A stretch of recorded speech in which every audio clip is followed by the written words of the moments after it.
তিনটে সংগঠনের নামই বলো।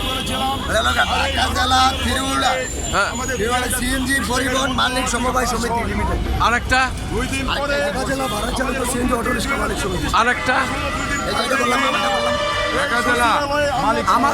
আমাদেরটা হলো ঢাকা জেলা থ্রিহুইলার সিএনজি পরিবহন মালিক সমবায় সমিতি, রেজিস্ট্রেশন নম্বর 2812। আমার নাম মোহাম্মদ আবু সাইদ সরকার। আমি এই 2812 সাধারণ সম্পাদক হিসাবে দায়িত্ব পালন করি। তো আমাদের উদ্দেশ্য হলো যে আমাদের এই 3000 গাড়ি যে ঢাকা ধর দাবি ছিল, সেই 3000 গাড়ির দাবি থেকে সমস্ত অফিস সংশ্লিষ্ট কর্তৃপক্ষরা আলোচনা করে মানে এটা পরামর্শ করে আমাদেরকে 1004টি গাড়ি দেওয়ানোর উদ্যোগ নেয়।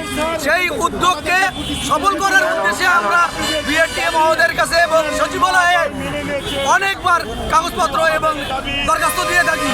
সেই দরখাস্ত চূড়ান্ত পর্যায়ে আসছে।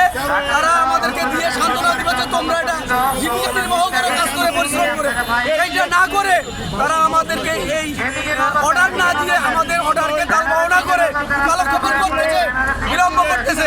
আমরা আমাদের এই শ্রমিকের পক্ষ থেকে এবং মালিকের পক্ষ থেকে বলতে চাই, অতি দ্রুত সময়ের মধ্যে আমাদের এই গাড়ির বাস্তবায়ন চাই।